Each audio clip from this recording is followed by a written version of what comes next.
창원은 어떻게 보십니까? 창원 괜찮다고 봐요. 창원 물량도 없고요. 호재도 간당 많고요. 또 요즘에 전쟁 나가지고 지금 난리잖아요, 한화. 그래가지고 뭐 요즘에 뭐 자주포 거의 뭐 난리라던데요? 그래가지고 주가도 많이 올랐잖아요. 홀로 웃고 있는 데가 이제 창원 진주인 것 같아요. 그래서 이렇게 경제가 계속 이제 이런 거 낙수 효과가 있어지는 지역들 괜찮다고 보고요. 창원의 곳 그리고 KTX가 2028년인가 9년인가 창원까지 내려가려면 이제 대전부터 시작해서 일반 도로거든요. 일반 철도거든요. 일반 철도가 고속화가 됩니다. 그러니까 요금은 KTX 요금인데 시간은 KTX가 아닌 일반 무궁화호 아니 저기 새마을호 시간으로 이렇게 타고 내려오거든요. 상당히 큽니다. 이제 시간 단축되는 것도 그렇고요. 낙수 효과가 상당히 클 거라고 생각하고요. 웬간하면 갖고 계시면 괜찮을 것 같다라고 생각합니다. 자체 수요도 크고 힘도 있는 도시고요. 그리고 계속 그 지금 좀 이렇게 경제 뭐 불황형 경제라고 해야 되나? 하여튼간 전쟁으로 인해서 되게 좋아하는 지역이고 항공주도 괜찮고요. 좋게 봅니다. 경상도 나온 김에 울산하고 부산도 한번 코멘트 해주십시오.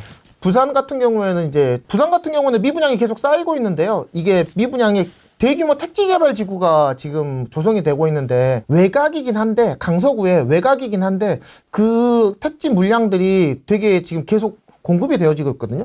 근데 소진이 잘 안 되고 있어요. 사람들이 다 알거든요. 이거 잔금 치려면 힘들겠는데 이거 들어가다가 이거 전매 제한도 있고 이거 내가 출구 전략이 어렵겠는데 라고 하는 것들이 계속 되어지는데 그 물량이 좀 그러니까 에코델타시티가 조금 좀 안정화가 돼야 된다라고 좀 보여지고요. 구도심 같은 경우에는 지금 얘기 드렸듯이 투자자가 나설 수 있는 상황이 부산보다는 그래도 서울 수도권인 것 같아요.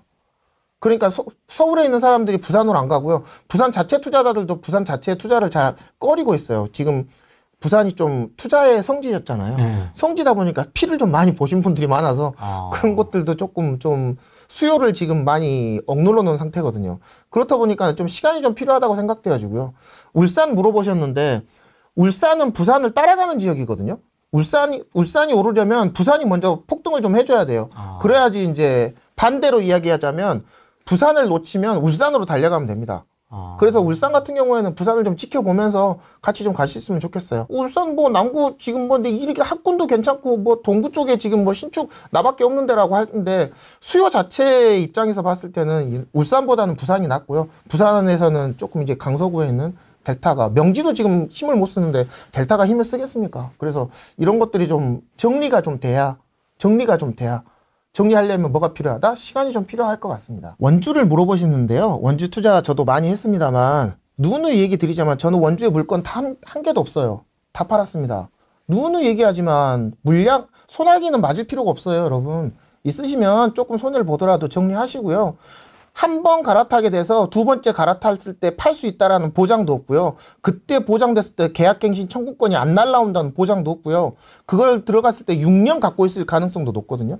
그렇게 따지자면 지금 차라리 좀 정리하시는 게 싸게라도 정리하시는 게 저는 맞다라고 생각합니다. 작년부터 누누이 얘기했던 거예요. 누누이. 물량 많은 곳은 피해가라. 특히 어디? 지방에서는. 원주도 마찬가지입니다. 저도 다 팔았어요. 싼 것들도 팔고 대장주도 팔고 미분양도 팔고 분양권도 다 팔았어요. 원주에서는 지금 물건 하나도 없어요. 그러니까 이렇게 물량 많은 쪽들은 피해 가시는 게 상책이라고 저는 생각합니다. 그래서 이제 다시 또 이제 관심 가지는 게 이제 이런 천안 쪽, 포항 쪽 이제 죽는다고 살릴 때 이제 요렇게 가서 이제 좀 가거든요. 예, 올해 말 정도에 포항이 이제 피바다거든요. 이제 그럴 때 갔을 때 이렇게 한번 쳐다보는 거죠. 요렇게 산다는 얘기가 아니에요. 또 요렇게. 꼭 왜 수도권만 얘기하느냐. 그런데 지방에서 좀 관심 가져볼 만한 지역들이 몇 군데가 있지 않느냐라고 했을 때 5대 광역시를 제외하고 천안이 미분양 소진 속도가 가장 큽니다. 많이 줄었네요. 미분양 소진 속도가 이런 지역이 괜찮아요. 이런 지역이 천안은 천안을 따라가는 지역이거든요. 이렇게 미분양이 쭉 떨어지는 지역. 그리고 포항도 몰랐는데 포항이 한 6,000개까지 미분양이 있다가 지금 거의 반타작 됐거든요. 반타작까지 많이 내려왔더라고요. 외곽 지역대로 들어가고 중국은 미분양도 거의도 많이 줄어들었고 이제 분양하는 것들도 거의 뭐 1년에 한두 개? 뭐 3개? 뭐 이 정도 됐더라고요. 그래서 이런 것들도 물론 포항이 대구를 따라가는 지역이긴 합니다.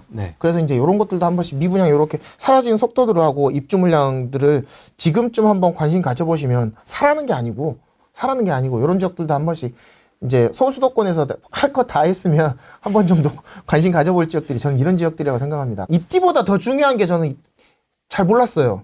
지금 이번 장에서 입지보다 더 중요한 게 있더라고요. 뭐요? 타이밍이요. 그 타이밍보다 더 타이밍은 뭘로 중요한다? 이렇게 이제 이 경제 그리고 금리 그리고 정책. 금리는 장기적인 거고요. 정책은 단기적인 거거든요.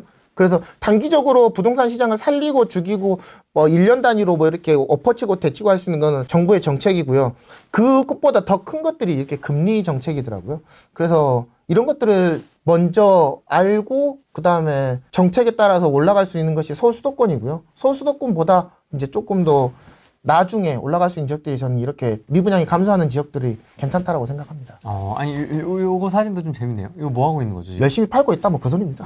열심히 팔고 있다. 열심히 팔고 있다. 뭐 도장을 지금 열심히. 예, 열심히 팔고 있습니다. 뭐 그래서 원주 더샵도 팔았고요. 일동 미라주도 팔았고요. 그다음에 청주에 있는 뭐 신축 그러니까 제가 가지고 있는 신축들 다 팔고 있습니다. 전 지방권들 다 팔고 있으면서 자금 다 정리하고 있고요. 건반님 맘에 그 매도 노하우가 좀 있습니까? 요새 잘 안 팔리지 않습니까? 욕심을 좀 버리시면 돼요. 여러분, 욕심을 좀 버리시면 돼요. 내가 RR이잖아요? RR이면 내가 팔고 싶은 건지 회고를 하고 싶은 건지 두 개를 하나 결정을 하셔야 돼요. 여러분, 그거 어쩔 수 없어요. 지방에서 물건 팔면 어떡해요. 내가 예를 들어서 RR이 3억이다. RR이 3억인데 내가 3억 정도의 효과를 가지고 있다. 그러면 1층 같은 경우에는 거기에 10%가 빠지거든요. 2억 7천 정도 합니다. 2억 7천 정도 합니다. 그러니까 예를 들어서 중간층이 3억이면 1층이나 2층은 2억 7천 정도에 한 10% 정도 빠져요. 대충 요것보다 싸면 팔립니다. 그러니까 자꾸 저보다 싸게 너무 싸게 판 거 아니에요? 자꾸 뭐라고 하시면서 건반이보다 세게 높게 팔았어요. 뭐 자랑하시는 분 계신데 난 그런 거 하나도 안 부러워. 타이밍을 사는 거예요. 타이밍을. 타이밍 사는 거예요. 그러니까 여기도 5억이었어요. 나 4억 5천에 팔거든요. 4억 7천 8천 뭐 이렇게 쓰면 4억 5천에 던지면 팔립니다. 3억 5천이었는데 3억 2천, 3억 1천이면 팔려요. 그러니까 싸게 놓고 팔리면 되는데 그 기준은 뭐다? 1층이나 저층보다 약간 빨거나 같으면 팔려요. 그리고 또 뭐 중개사분들한테 뭐 복비 뭐 2배, 3배 줄 테니까 뭐 얼마에 팔아와라라고 하시는데 그분들도 짱구가 아니에요. 그분들도 여러분들도 뭐 그만한 값어치의 조건이 돼야지 그런 것들을 받아들이죠. 물론 뭐 이제 통하는 경우가 생기긴 합니다. 뭐 극단적인 상승장이거나 극단적인 하락장에서는 그게 통하긴 합니다만 지금 같은 정체장에서는 팔고 싶으시면 포기할 건 포기하시고 결정할 건 결정하시면 팔려요. 지금도 계속 그런 상담 사례 많이 옵니다. 그러면 얼마예요? 호가 얼마예요? 2층 얼마예요? 동향 얼마예요? 그럼 호가 얼마나 갖고 그 낮은 가격부터 박으면 지금도 내가 얼마에 했는데 뭐 예를 들어서 5억까지 갔었던 건데 4억에 내놨는데 지금 그거 3억 5천에 내놓으라는 거예요. 뭐도로 물어봤는가 모르겠어. 그리고 나중에 뭐 3억 3천에 팔았대. 엊그저께도 그 방금 같은 경우 왔어요. 그러니까 3억 5천에 팔지 왜 안 팔았어 그거. 그럼 세입자가 있는 상태에서 파시는 거예요? 거의 대부분은 이제 나가는 경우로 팝니다. 예. 법인 투자는 방향을 어떻게 잡아야 할까요? 법인 뭐 아직 살아있는 분들이 있으시니까 물건 담겨있는 것도 있고 한데 법인 투자는 어떻게 좀 방향을 잡아나가면 좋을까요? 크게 두 가지인 것 같아요. 저도 지금 법인을 갖고 있습니다만 저기 이제 법인으로 투자하기가 되게 주거시장을 투자하기가 되게 어렵잖아요. 그래서 이제 상가시장으로 이제 법인을 많이 유용하게 쓰시는 분들도 계시고요.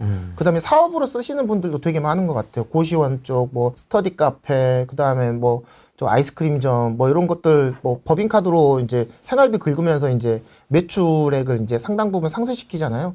이런 쪽으로 많이 쓰시고요. 그다음에 두 번째로는 좀 기다리셔야 돼요. 좀 기다리셔야 돼요. 이 규제가 좀 풀릴 때까지 좀 기다리시는 게 저는 맞다라고 생각합니다. 그리고 좀 두 채 이상 법인 하나당 두 채 이상 갖고 계신 분들은 세 채 이상 갖고 계신 분들은 꼭 두 개까지 만들어서 가볍게 장기적으로 가져가시기를 추천드립니다. 두 개 이상 지나가게 되면 가치가 없어요. 법인으로 주거 투자할 가치가 없거든요. 뭐 이제 그 얘기는 이제 얘기 많이 알고 계시니까 두 개 이상 되면 6%를 감당하면서 투자할 건 같거든요.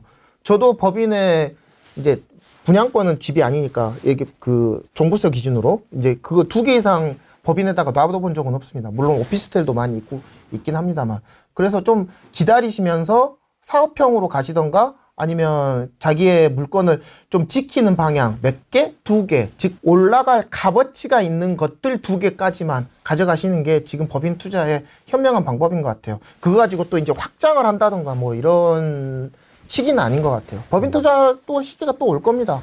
그때까지 기다리려면 좀 체력도 좀 있으셔야 될 것 같고요. 올해 투자 계획, 포트폴리오 조정, 매수매도 계획 같은 거 좀 어떻게 되시는지 궁금하네요. 올해, 내년까지.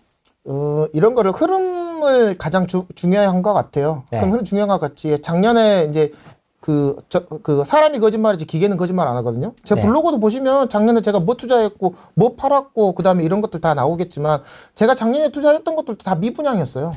미분양 투자해가지고 명의 있고 그다음에 단기적으로 뭐 저기 뭐야 그 전매 제한 같은 거 떠났을 때 이렇게 팔 수 있는 것들을 눈치 보고 있다가 싼 거 있으면 하나씩 사고 그러거든요.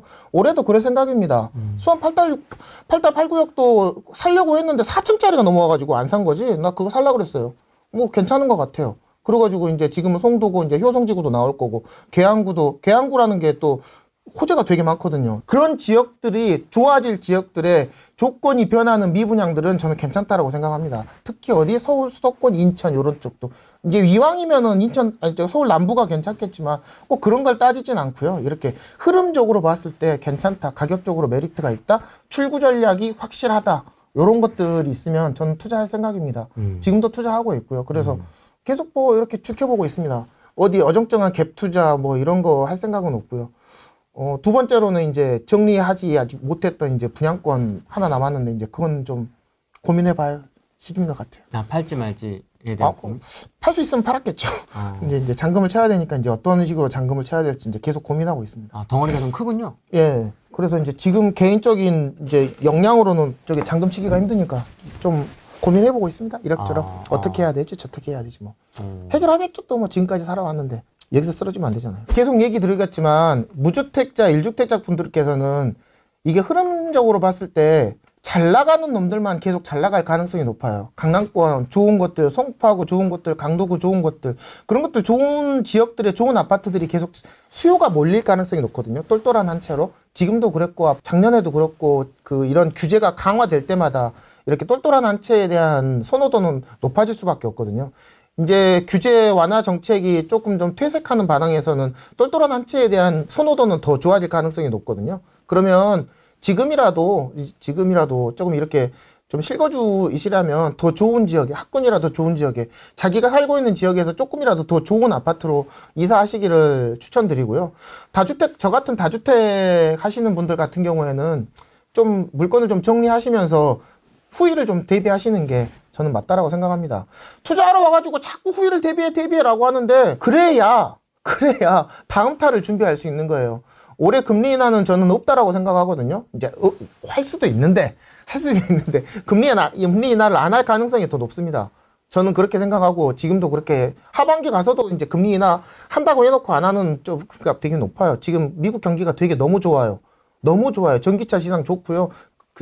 고용 시장이 너무 좋고요. 고금리도 좋고요. 특히 유가가 높아가지고 유가가 높으면 이제 인플레이션이 계속 높아지거든요. 그러니까 이런 상황에서 금리 인하 때려버리면 이제 걷잡을 수 없이 이제 올라가 버리는 게 이제 이런 인플레이션이다 보니까. 되게 낯서네요. 매크로 이야기를 자꾸 들으니까 되게 낯서네요. 이제 공부를 좀 하다 보니까 제도 좀 얻어맞아 보니까 이런 것들이 좀 있는 것 같아요. 네. 가져왔을 거예요. 그래서 이제 이렇게 이제 유가도 계속 높아지고 있고요. 일자리 수도 높아지고 있고 사람들의 소득 수준이 계속 높아지면서 소비 여력이 계속 좋아지고 있거든요. 이런 상황에서 이제 금리 인하 때려버리면 미국이 그렇게 멍청하거나 약한 나라가 아니거든요. 짱구가 아니다. 예, 그렇죠. 착한 짱구예요. 그러니까 이런 상황에서 금리 인하가 미국이 할 가능성도 좀 여력이 좀 부족하거니와 설사 한다손 치더라도 미국이 금리 인하를 한다손 치더라도 우리나라하고 미국하고 금리 차가 2% 차이 나거든요. 2% 차이 나는데 금리가 한 1% 떨어졌다고 우리나라가 금리를 금리겠어요? 올리지 않으면 다행이거든요. 제가 2년 전에 한국은행에다가 되게 고마워하다고 기도를 한 적이 있어요. 금리가 3.5%에서 멈췄어. 우리 한국은행 너무 좋다. 진짜 감사합니다. 다른 사람들 다 한국은행 욕할 때? 전 되게 고맙다고 생각했거든요. 난 6%까지 갈 줄 알았어요. 그게 원칙이잖아요. 지금 한국 경제는 지금 3.5%에서 올리지 않는 게 다행이지 지금 버티고 있는 상황이거든요. 환율도 그렇고 그런 것도 이제 정부 도 그렇고 중국이 아니었으면 이제 우리나라 환율은 계속 더 올라갔을 거거든요. 이제 중국 위안화 절상되면서 그 유동성 자금이 미국으로 가다가 이제 아시아 쪽으로 넘어오면서 우리나라 환율이 지금 이렇게 버티는 거거든요. 그게 지금 깨지니까 지금 환율이 계속 올라가는 건데 이렇게 인플레이션 요소가 많은 그때 미국이 조금 내렸다 손 치더라도 우리나라 금리 인하가 된다? 저는 그런 건 없다라고 생각합니다. 그러면 좀 더 기다리셔야 돼요. 그럼 기다리셔야 되면은 얼마나 더 기다려야 되는지 그건 하늘만 알 거 아닙니까? 하늘만 알면은 좀 장기전에 대비하는 게 저는 좋다라고 생각합니다. 그래서 다주택 가지신 분들은 희망하고 희망회로는 달라요. 아니, 희망하고 희망 고문은 다릅니다. 희망은 내가 올바른 방향을 옳게 보면서 의지를 가지고 가는 것을 희망이라고 하고요. 희망 고문은 내가 보고 싶은 것만 보는 거예요. 보고 싶은 것만 보고 보고 싶은 것만 봤기 때문에 이렇게 쭉 끌고 가는 거를 희망 고문이라고 하거든요. 자기가 지금 희망을 하고 있는 건지 희망 고문을 보고 있는 건지를 꼭 한번 보셨으면 좋겠습니다. 저 같은 다주택자분들은.